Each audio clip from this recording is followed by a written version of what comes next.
ഇത് ലൂക്കോസിൻ്റെ സുവിശേഷം അധ്യായം 10 വാക്യങ്ങൾ 38 മുതൽ 42 വരെ.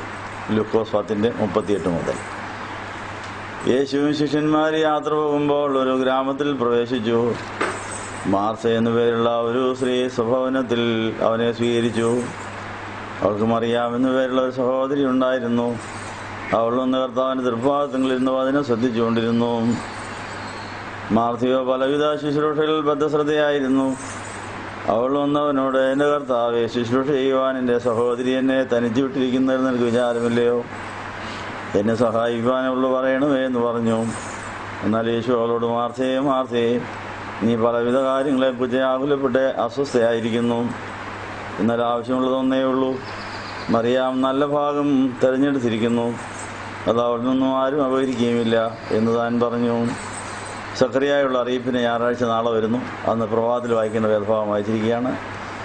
നല്ല അംശം തിരഞ്ഞെടുത്തതായ ഭാഗ്യം നമ്മൾ നേടിയെടുക്കാൻ ഈ തിരുവചനം നമ്മളെ അറിയിച്ചിരിക്കുന്നു.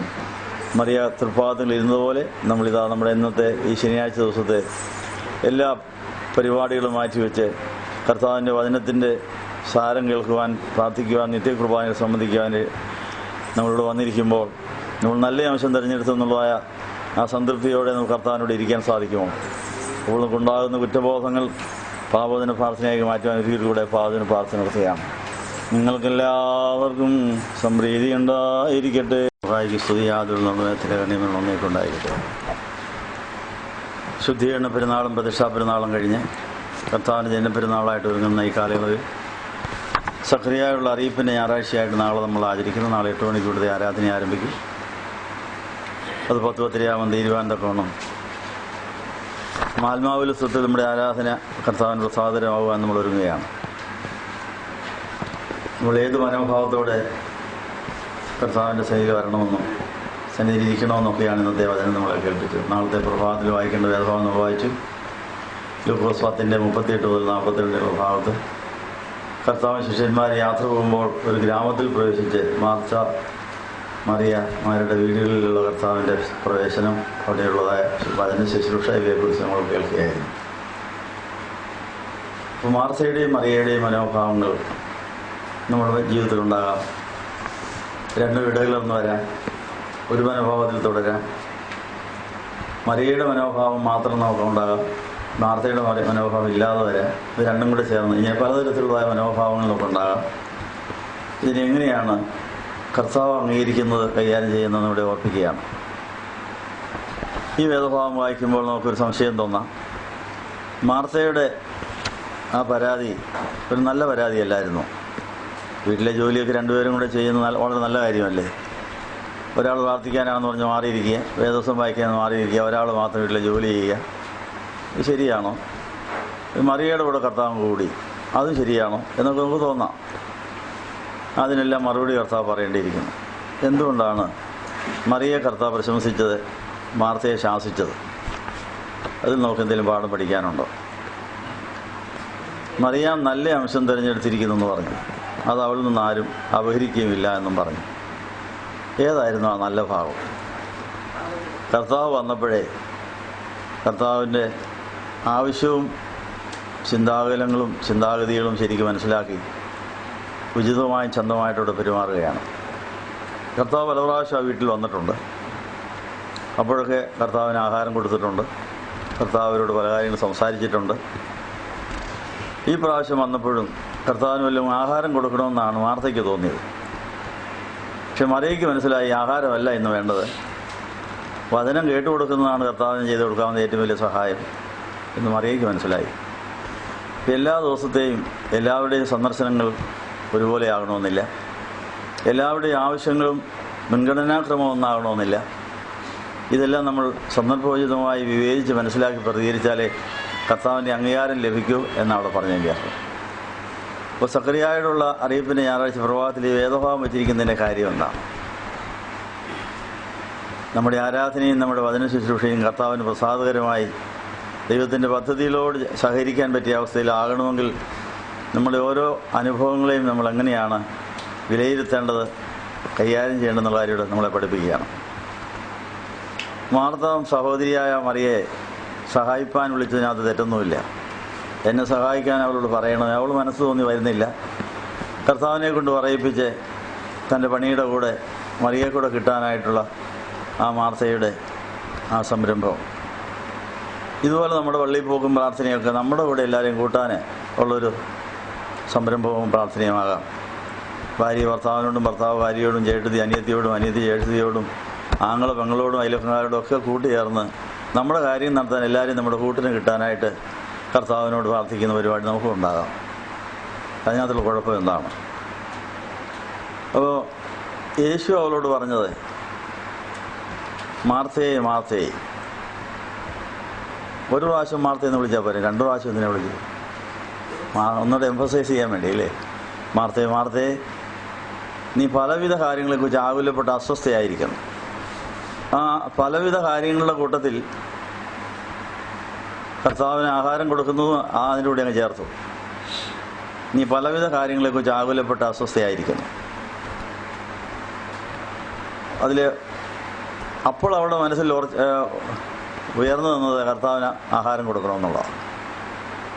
ഇന്ന കാര്യങ്ങൾ കൊടുക്കണം, അതിന് ഇന്ന ജോലികളുണ്ട്, അത് തന്നെ ചെയ്താൽ തീരുക വിഷമമാണ്, മറിയെ കൂടെ കിട്ടിയാൽ കൊള്ളാം.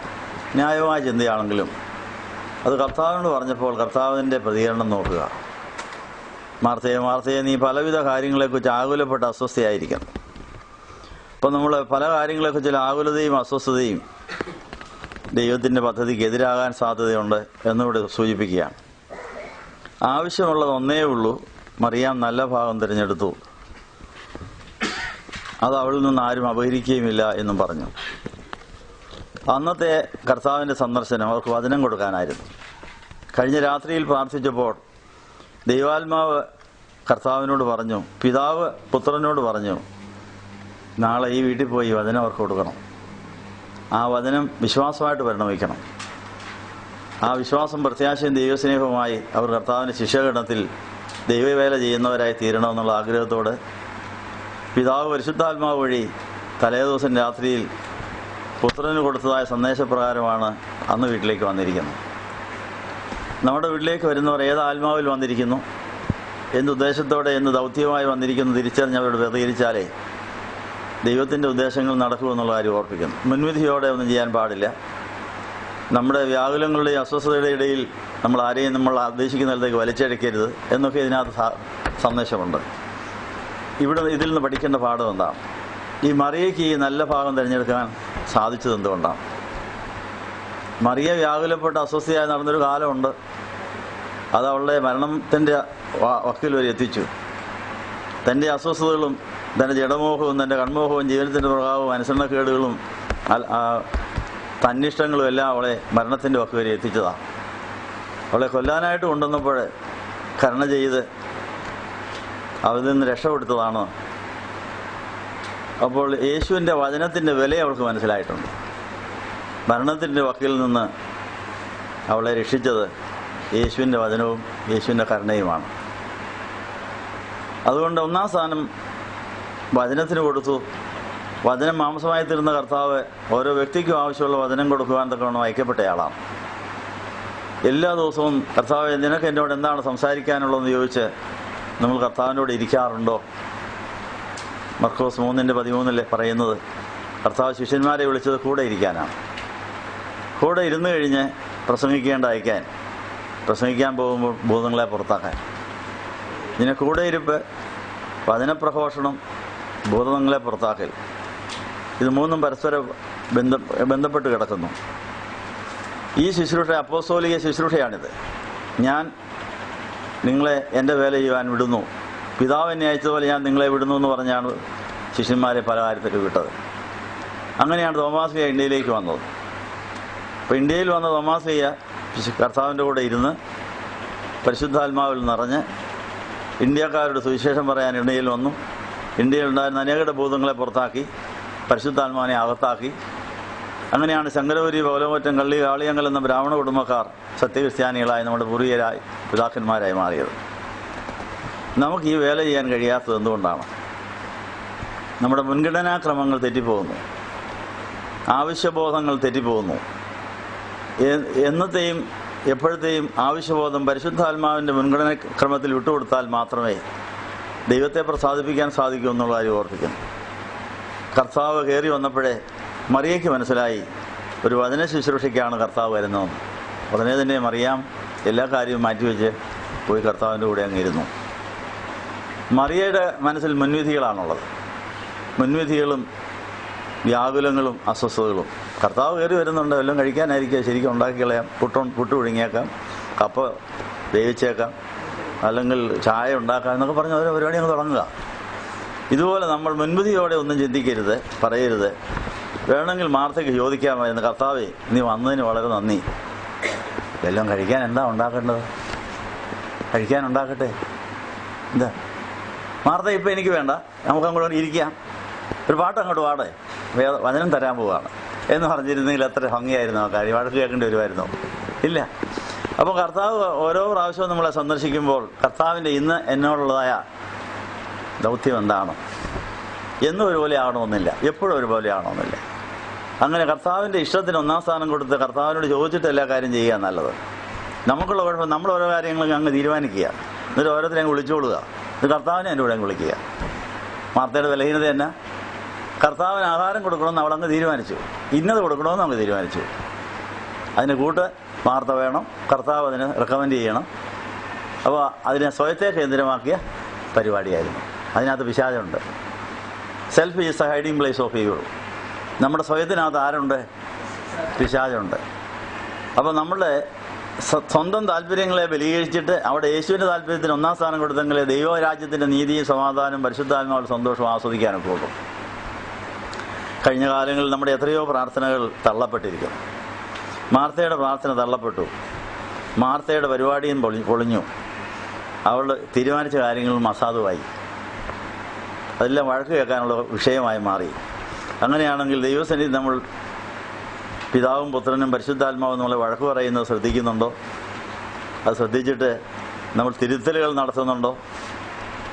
ഓരോ നിമിഷത്തിലും ഓരോ ദിവസത്തിലും ദൈവപദ്ധതിക്ക് ഒന്നാം സ്ഥാനം കൊടുത്ത് മാറ്റിവെക്കേണ്ടത് മാറ്റിവെച്ച് സ്വീകരിക്കേണ്ടത് സ്വീകരിച്ച് കർത്താവിൻ്റെ കൂടെ ഇരിക്കാൻ സാധിച്ചാൽ നമ്മുടെ ഒന്നാമത്തെ വലിയ ധർമ്മം കർത്താവിൻ്റെ കൂടെ ഇരിക്കുന്നതാണെന്നാണ്. ആ ധർമ്മം പൂർണ്ണമായി നിർവഹിച്ചു കഴിഞ്ഞാൽ മറ്റുള്ളവർ നമുക്ക് വർത്തമാനം പറയാനുള്ള വിഷയം കിട്ടുകയുള്ളൂ. അതിനുശേഷം മാത്രമേ നമുക്ക് നല്ല ശുശ്രൂഷകൾ ചെയ്യാൻ സാധിക്കുകയുള്ളൂ. അപ്പോൾ ഓരോ കാര്യത്തിൻ്റെ മുൻഗണനാക്രമം തെറ്റിപ്പോയത് നമുക്ക് ക്ഷമ ചോദിക്കാം. കാര്യസ്ഥനായ പരിശുദ്ധാത്മാവോട് എന്നും ചോദിച്ചുകൊണ്ട് നമ്മുടെ എല്ലാ കാര്യങ്ങളും ക്രമീകരിക്കാമെങ്കിൽ നമുക്ക് നല്ല സർട്ടിഫിക്കറ്റ് കിട്ടും. മനുഷ്യർക്ക് കൊള്ളാവുന്നവരും ദൈവത്തെ പ്രസാദിപ്പിക്കുന്നവരുമാകുമെന്ന്. ദൈവരാജ്യം ഭക്ഷണമല്ല, പാനീയമല്ല. ദൈവരാജ്യത്തിന് അപ്പോസ്തലനായ പൗലോസിലൂടെ ദൈവാത്മാവ് കൊടുത്ത നിർവചനം റോമർ 14:17, ദൈവരാജ്യം ഭക്ഷണവുമല്ല പാനീയമല്ല. പിന്നെ എന്താ? നീതി, സമാധാനം, പരിശുദ്ധാത്മാവ്. നീതി എന്ന് പറയുന്നത് ദൈവത്തോടുകൂടെ മറഞ്ഞിരിക്കുന്നതാണ്. അങ്ങനെ ആ നീതി നമ്മൾ അമ്പയെ അന്വേഷിച്ചിട്ടുണ്ടോ? ദൈവത്തിൻ്റെ കൂടെ ദൈവത്തിന് കൊതി തീരുന്ന എത്രത്തോളം കാലം മറഞ്ഞിരുന്നിട്ടുണ്ടോ? അങ്ങനെ ദൈവത്തിൻ്റെ കൂടെ മറഞ്ഞിരുന്നതിന് ശേഷം ദൈവം നമ്മളെ വിളിക്കുമ്പോൾ, നമ്മളെ എവിടേക്ക് അയക്കുമ്പോഴേ നമ്മളെ ആരെങ്കിലും കാണാവൂ. അതിനു മുമ്പേ കണ്ടുപോയാൽ, അസമയത്ത് എവിടെയെങ്കിലും പ്രത്യക്ഷപ്പെട്ടു പോയാൽ പിശാചായിരിക്കും നമ്മളെ ഉപയോഗിക്കുന്നത് എന്നുള്ള കാര്യം. സമയത്തിന് മുമ്പ് ആരും നമ്മളെ കാണാൻ പാടില്ല, ആരെയും ഒന്നും കാണിക്കാനും പാടില്ല. കർത്താവിനോട് മറഞ്ഞിരിക്കേണ്ട വിവാഹ ജീവിതത്തിലേക്ക് പ്രവേശിക്കുന്നതിന് മുമ്പ് ഒരു ബാലിക അല്ലെങ്കിൽ ഒരു യുവതി, ഒരു യുവാവ് മറഞ്ഞ് പിതാവിൻ്റെ കൂടെ ഇരുന്ന് പിതാവിൽ നിന്ന് കേൾക്കേണ്ടത് കേട്ട്, പിതാവിൽ നിന്ന് പഠിക്കേണ്ടത് പഠിച്ച്, കർത്താവിൽ സന്തോഷിച്ചതിന് ശേഷം നീ എഴുന്നേറ്റ് പോയി പെണ്ണ് കെട്ടടാന്ന് പറയുമ്പോൾ വേണം പെണ്ണ് കെട്ടാൻ പോകാൻ. നീ എഴുന്നേറ്റ് പോയി എൻ്റെ പണി ചെയ്യടാന്ന് പറയുമ്പോൾ ചെയ്യണം. അപ്പോൾ അതിൻ്റെ കൂടെ ആര് കാണും? കർത്താവ് കാണും. കർത്താവിൻ്റെ പണി ചെയ്തിരിക്കും. അപ്പോൾ ആ നീതി അന്വേഷിക്കുന്നത് നമ്മളെല്ലാം പരാജയപ്പെട്ടവരാണ്. അദൃശ്യനായ അരൂപിയായ സർവ്വവ്യാപിയായി കഴിയുന്ന പിതാവിൻ്റെ കൂടെ ആരും കാണാതെ മറഞ്ഞിരിക്കുന്ന ഒരു കാലം നമുക്കുണ്ടോ? അതിനൊരു പ്രാർത്ഥനാമുറി നമ്മുടെ ജീവിതത്തിലുണ്ടോ? അതിനൊരു സമയം നമുക്കുണ്ടോ? ആ പ്രശ്നമാണ് ആദ്യം തീർക്കേണ്ടത്. പുത്രൻ തന്നെ ആ കാര്യം നമ്മളെ പഠിപ്പിക്കുന്നുണ്ട്. അനേക നൂറ്റാണ്ടുകൾ, അനേകായിരം വർഷങ്ങൾ പിതാവിനോട് മറഞ്ഞിരുന്നതിന് ശേഷമാണ് ലോകത്തിൽ പ്രത്യക്ഷപ്പെട്ടത്. ലോകത്തിൽ 30 കൊല്ലം മറഞ്ഞിരുന്നതിന് ശേഷമാണ് 30ാമത്തെ വയസ്സിൽ യോർദാൻ നദിയിൽ പ്രത്യക്ഷപ്പെട്ടത്. 40 ദിവസം മരുഭൂമിയിൽ പിശാചുമായിട്ട് പോരാടിയതിന് ശേഷമാണ് കാനാവിലെ കല്യാണ വീട്ടിൽ പ്രത്യക്ഷപ്പെട്ടത്. ഈ മാതൃകയിലാണോ നമ്മളുടെ അനുദിന ജീവിതത്തിലെ നീക്കങ്ങളെന്ന് പരിശോധിക്കേണ്ടിയിരിക്കുന്നു. അപ്പോൾ കുടിശ്ശിക തീർത്ത് പിതാവിൻ്റെ കൂടെ ഇരിക്കാൻ, പുത്രൻ്റെ കൂടെ ഇരിക്കാൻ ദൈവം നോക്കിയിരിക്കുന്ന അവസരം നമ്മൾ വേറെ ഏതെങ്കിലും കാര്യത്തിന് ചെലവഴിച്ചെങ്കിൽ അത് പാപമാണ്. അങ്ങനെ ഇന്ന് മാത്രം പാപം നോക്കണ്ട്. മാർത്തയെ ശാസിച്ചതുപോലെ ദൈവം നമ്മൾ ഏതെല്ലാം കാര്യത്തിൽ നമ്മൾ അസമയത്ത് അസ്ഥാനത്ത് ചെയ്തതുകൊണ്ട് ശാസിച്ചിട്ടുണ്ട്, അതിന് ക്ഷമ ചോദിക്കേണ്ടിയിരിക്കുന്നു. അങ്ങനെ പിതാവിൻ്റെ കൂടെ മറഞ്ഞിരിക്കാനും പുത്രൻ്റെ കൂടെ ഇരിക്കുവാനുള്ള അവസരം പാഴാക്കിയത് ക്ഷമ ചോദിച്ചിട്ട് കുടിശ്ശിക തീർത്ത് ആ കാര്യം ചെയ്തു കഴിഞ്ഞ് മാത്രമേ ദൈവപ്രസാദം നമുക്ക് ലഭിക്കുകയുള്ളൂ. പക്ഷേ നമ്മളുടെ പരിപാടികൾ നമ്മളെ അസമയത്ത് അസ്ഥാനത്ത് പല രംഗങ്ങളിൽ എത്തിക്കാൻ സാധ്യതയുണ്ട്. 30-ാമത്തെ വയസ്സിൽ മാത്യൂസ് റമ്പാജിൻ്റെ അടുത്ത് നിന്നൊരു പയ്യനോട്, ഒരു ചെറുപ്പക്കാരനോട് മാത്യൂസ് റമ്പാജൻ പറഞ്ഞു, നീ നിൻ്റെ ഓട്ടം അവിടെ നിർത്ത്, പ്രസംഗം നിർത്ത്, ഡോക്ടറായിട്ടുള്ള ചികിത്സയെ അങ്ങോട്ട് നിർത്ത്, 5 കൊല്ലം പിതാവിൻ്റെ കൂടെ മാറിയിരുന്നാലേ ദൈവത്തിൻ്റെ ഉദ്ദേശം നിന്നെ കൊണ്ട് സാധിക്കൂ എന്ന് പറഞ്ഞ് 5 കൊല്ലം പറഞ്ഞതനുസരിച്ച് എല്ലാ പരിപാടിയും മാറ്റി വെച്ച് കഴിഞ്ഞപ്പോഴാണ് 35-ാമത്തെ വയസ്സിൽ മാത്യൂസ് റമ്പാജൻ്റെ വേഷം എനിക്ക് കിട്ടിയത്. ഇത് മാത്യൂസ് റമ്പാജൻ്റെ വേഷമാണ് ഞാനിപ്പോൾ ഇട്ടിരിക്കുന്നത്. അപ്പോൾ അവിടേക്ക് പോകുന്നതിൻ്റെ തലേ രാത്രി ദൈവാത്മാവ് പറഞ്ഞ മാത്യൂസ് റമ്പാജൻ്റെ തലയിൽ മസ്ലിം താഴെ വീഴുന്നൊരു സമയം വരുന്നു, അത് നിന്റെ തലയെ വരേണ്ടതാണ് എന്ന് പറഞ്ഞ് 5 കൊല്ലം കഴിഞ്ഞാൽ തലയെ വീണത്. ആ സൂചന തന്നുകൊണ്ടാണ് തിരക്കിട്ട ജീവിതയാത്രകളിൽ പിടിച്ചു നിർത്തി ഒരു രാത്രിയിൽ മാത്യൂസ് റമ്പാജൻ കരയുന്നതും റമ്പാജൻ്റെ ശുശ്രൂഷ ചെയ്യുവാൻ പിൻഗാമിയാകാൻ ഒരാളില്ലാതെ വിഷമിക്കുന്നത് കാണുമ്പോൾ നീ അവിടേക്ക് പോകുമെന്ന് പറഞ്ഞ് പറഞ്ഞയച്ചപ്പോൾ അതനുസരിച്ചതുകൊണ്ടാണ് ഇപ്പോൾ ഈ 73-ാമത്തെ വയസ്സിൽ 43-ാമത്തെ കൊല്ലത്തിലും ഇപ്പോൾ നിങ്ങളോട് ഈ കാര്യം സംസാരിക്കുന്നത്. ഏതാ 73 വയസ്സായി, 41 കൊല്ലം മുമ്പാണ് ഇതൊക്കെ സംഭവിച്ചത്. പക്ഷേ സ്വാഭാവികമായിട്ട് അത് വിശ്വസിക്കാനും അനുസരിക്കാനും വലിയ പ്രയാസമുണ്ട്. കാരണം 30-ാം വയസ്സിൽ നല്ല രക്തത്തിളപ്പുള്ള സമയമാണ്. നല്ല വേലകളൊക്കെ ചെയ്യാം, നല്ല യാത്രകളൊക്കെ ചെയ്യാം, പല കാര്യങ്ങൾ ചെയ്യാവുന്ന സമയത്താണ് ഒരു പിതാവ് പറഞ്ഞത് ഇതെല്ലാം നിർത്തിവെക്കാൻ, പിതാവിനോട് ഇരിക്കാൻ പറഞ്ഞു. അങ്ങനെ 5 കൊല്ലം നിത്യകുർബാനയിൽ സംബന്ധിച്ചതിന് ശേഷമാണ് അദ്ദേഹത്തിൻ്റെ ശുശ്രൂഷ ഈ ആളിന് ലഭിച്ചെന്നുള്ള കാര്യം ഓർപ്പിക്കും. ഇതുപോലെ ദൈവം നമുക്ക് ഏൽപ്പിച്ചിരിക്കുന്ന പണികളിൽ നമ്മുടെ കയ്യിൽ വന്നു ചേരണമെങ്കിൽ പിതാവിൻ്റെ കൂടെയും പുത്രൻ്റെ കൂടെയും രഹസ്യമായി കാത്തിരിക്കേണ്ട ഒരു കാലമുണ്ട്.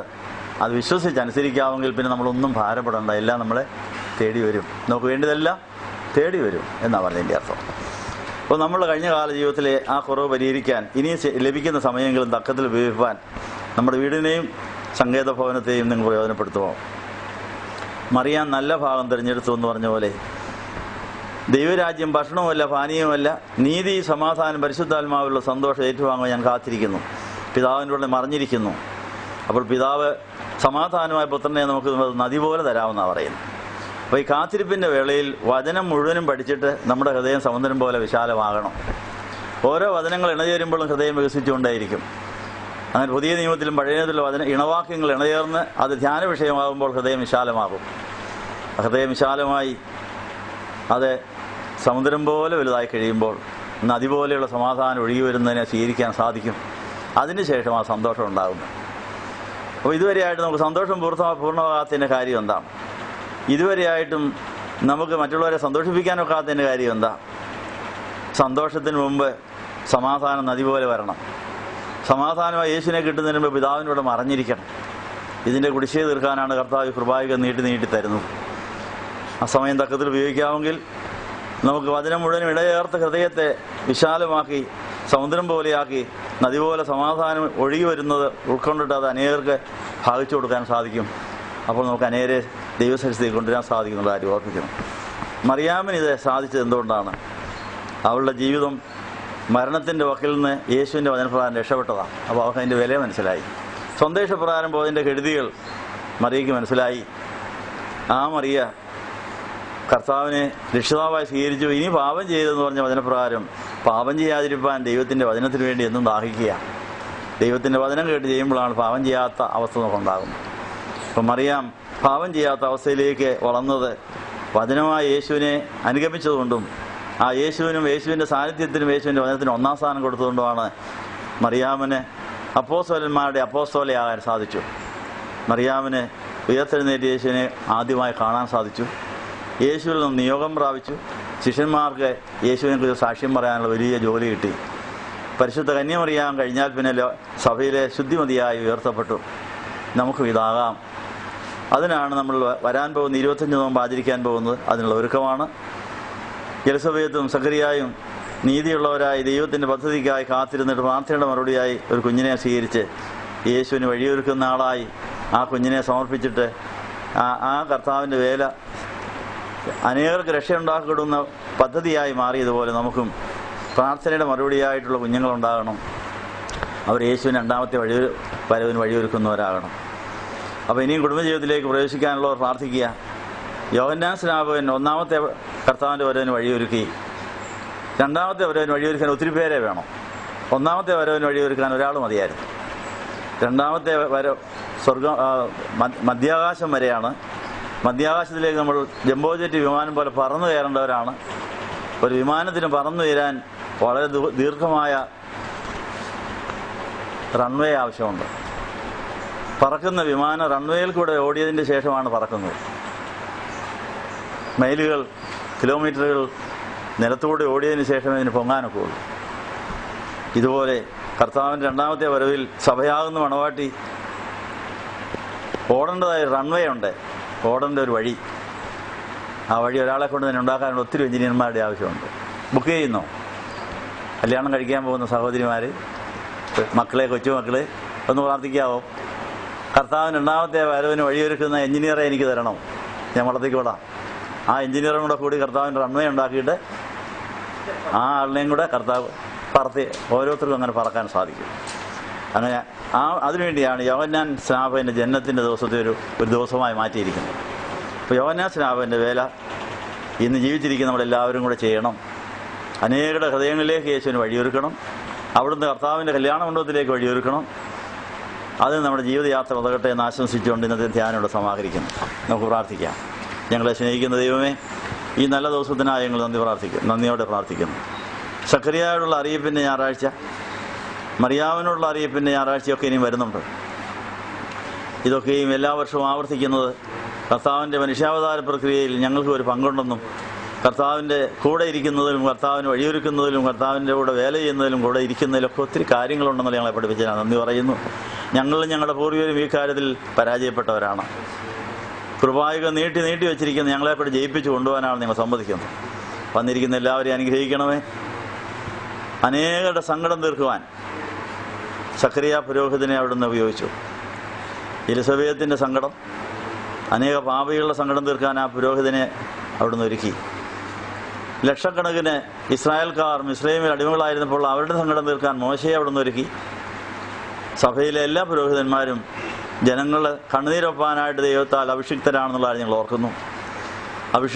അഭിഷിക്തരോട് ചേർന്ന് സഹകരിച്ച് ഞങ്ങളുടെ കണ്ണുനീർ തുടയ്ക്കുന്ന ശുശ്രൂഷയിൽ പങ്കുചേർന്ന് ആ സന്തോഷം കൊയ്തെടുക്കുന്ന ആത്മകൃഷിയിൽ പങ്കുകാരാകുവാൻ ഞങ്ങളെ സഹായിക്കണമെന്ന് യേശുവിന്റെ നാമത്തിൽ യാചിക്കുന്നത് പിതാവിനും പുത്രനും പരിശുദ്ധാത്മാവിനും സ്തുതി കയറ്റുവാനായിട്ട് തന്നെ.